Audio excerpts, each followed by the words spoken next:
एक टेंशन देने और टेंशन लेने वाली बात बताऊं। कन्हैया कुमार पूछते हैं कि जो भर्तियां हो रही थी वो भर्ती होगी कि नहीं होगी, सवाल नंबर 1। कन्हैया जी, बात यह है कि तीनों सेनाओं के जो वरिष्ठ अधिकारियों ने प्रेस कॉन्फ्रेंस करके कह दिया है कि नियमित भर्ती नहीं होंगी। यह भी कहा गया है कि कोरोना से पहले जिन लोगों ने भर्ती रैली में हिस्सा लिया था उसमें चुने गए लोगों की और साथ में जिनकी मेडिकल टेस्ट हो गया है उनको किसी भी तरह की राहत नहीं मिलेगी। उनको फिर से अग्निवीर बनने के लिए प्रतियोगिता में शामिल होना होगा। क्रिस्टल क्लियर जवाब आपको मिल गया। लेकिन टेंशन वाली बात जो है वो मैं आपको बताता हूं, जरा सोचो और थोड़ा यहां से सोचने की कोशिश करना। देखिए, सरकार तो कह रही है कि हंगामा होने के बाद सरकार ने कहा कि 4 साल के बाद रिटायर होने वाले अग्निवीरों की नौकरी दे देंगे। केंद्र गृह मंत्रालय ने कहा कि चलो हम ऐसा करते हैं कि पैरामिलिट्री फोर्सेस में 10% आरक्षण करने का ऐलान कर दिया। तो रक्षा मंत्रालय उठा, उसने कहा ठीक है हम भी 10% का आरक्षण की घोषणा करते हैं। और जो एविएशन सेक्टर, स्पोर्ट्स, हाउसिंग, जो अलग अलग जो मंत्रालय हैं, मिनिस्ट्रीज हैं, वो भी ऐसी घोषणाएं करने वाले हैं, ऐसा हमें सूचना मिली है। और वहीं पर जो स्टेट्स हैं, राज्यों ने ये कह दिया है कि वो अपने यहाँ पर पुलिस और आपदा प्रबंधन बलों में अग्निवीरों को प्राथमिकता यानी कि प्रायोरिटी देंगे। असम सरकार ने भी कहा कि सभी रिटायर अग्निवीरों को अपने यहाँ पुलिस में बहाल करने की घोषणा कर दी है। रिटायर होने वाले सभी यानी कि 75% अग्निवीरों को अर्धसैनिक बल, पुलिस और सिविलियन की नौकरी में आरक्षण या प्राथमिकता देना, ये फैसला आपको गलत नहीं लगता? क्या ये चिंता वाजिब नहीं है? आपको नहीं लगता कि इससे पूरी योजना का जो मकसद है वो विफल हो जाएगा और सेना आपको और कमज़ोर दिखाई देगी? समझिए मैं समझाना क्या चाहता हूँ। कारण ये है कि सेना से बाहर जब नौजवान के पास दूसरे बेहतर नौकरी का विकल्प होगा तो वो सेना के सामने खड़ा रहेगा। तो क्या वो सेना में रहना चाहेगा? नहीं रहना चाहेगा। लाइव एग्जांपल दूंगा, सुनते रहना। सेना में जो अग्निवीर 4 साल के लिए जा रहे हैं उनमें से 25% को स्थायी नौकरी मिलेगी, लेकिन वह स्थायी नौकरी भी 14 साल की होती है, यानी कि 10 साल और काम करने को मिलेगा, उसके बाद वो रिटायर हो जाएंगे। लेकिन अगर उसी राज्य की पुलिस या फिर केंद्र मंत्रालय के PSU में अगर उसको नौकरी मिलती है तो 58 और 60 साल की नौकरी तक बात पहुंचती है, तो वो कौन सी नौकरी को चूज करेगा? बताइए। नौकरी का विकल्प मिल रहा हो तो कौन 14 साल की नौकरी का विकल्प चुनेगा? फिर तो सभी अग्निवीरों में फिसड्डी बनी रहने की एक प्रतियोगिता शुरू हो जाएगी, होड़ लग जाएगी, ताकि उन्हें सेना में स्थायी नौकरी ना मिल सके। वहां से करीब 12 लाख रुपए लेकर के रिटायर हो जाओ और वहीं किसी दूसरी जगह नौकरी मिले, वहां दूसरी जगह आप नौकरी कर लो। क्या आपको लगता नहीं कि ये अग्निवीर जो अग्निपथ जो स्कीम है वो अपना उद्देश्य को भटकती हुई दिखाई देती है? अब मैं आपको लाइव एग्जांपल देता हूं। Let me talk about the second side also. पूर्व सेना प्रमुख और केंद्र सरकार में मंत्री जनरल VK सिंह ने एक बात कही थी। उन्होंने कहा था कि आंदोलन जो युवा कर रहे हैं ना, उनके प्रति जो उनकी जो बात थी ना, बड़ी अजीब दिखाई थी मुझे। वो कह रहे थे कि देखो ये स्वैच्छिक योजना है, जिसको आना है वो आए, जिसको नहीं आना है मत आए, आपको कौन बुला रहा है? उनके कहने का मतलब साफ ये था कि जिनको ये योजना पसंद आ रही है ना, वह दूसरा काम ना करके ये काम करें, और जिसको पसंद नहीं आ रही है तो घर बैठे। कौन जबरदस्ती करता है कि वो सेना में ही भर्ती हो? इस बयान में 2 बहुत बड़े, इनके कर्मों के अनुसार बड़े विरोधाभास मुझे दिखाई देते हैं और इसकी ओर लोगों ने इशारा भी किया है।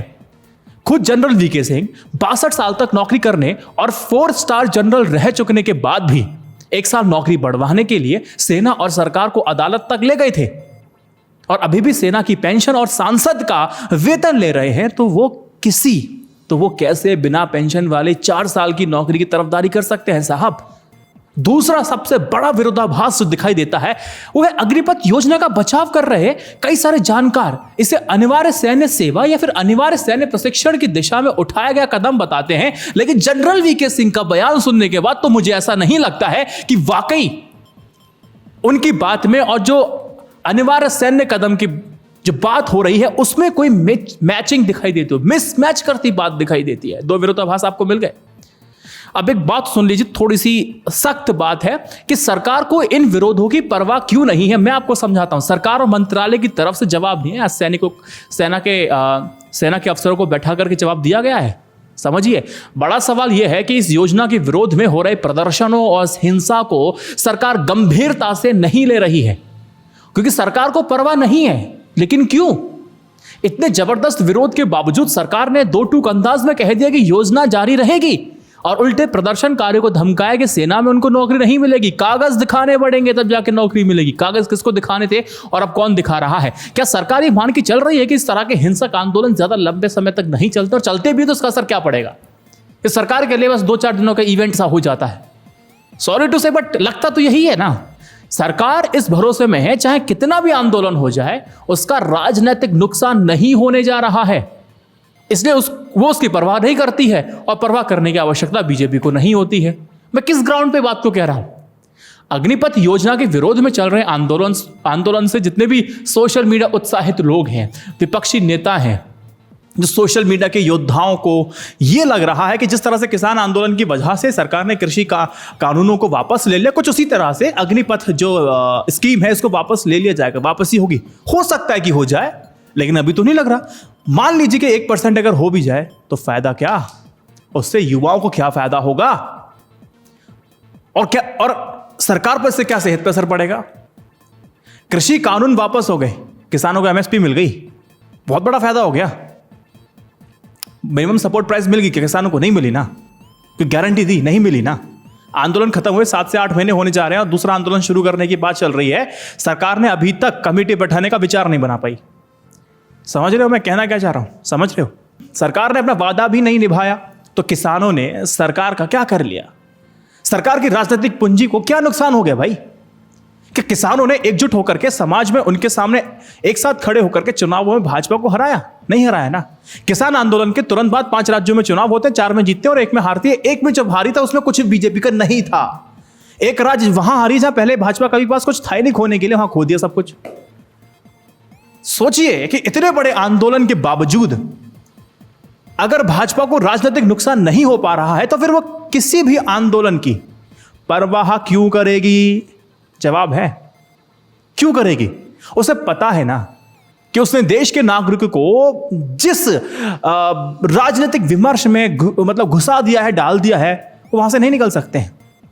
हिंदू मुस्लिम का मुद्दा बहुत बड़ा है, मंदिर मस्जिद का मुद्दा, हिजाब और हलाल मीट का मुद्दा, अली बजरंग बली, शमशान और कब्रिस्तान का मुद्दा बहुत बड़ा हो गया। असल में देश में हर नागरिक ना कई सारी अस्मिताएं हैं जो उसकी जुड़ी होती हैं। जब किसान आंदोलन कर रहे थे तब वो किसान थे, लेकिन जैसे ही आंदोलन खत्म हो गए, घर चले गए, वो जाति और समुदाय में बट गए। पहले एकजुट थे लेकिन फिर ये अलग अलग दिखने लगे।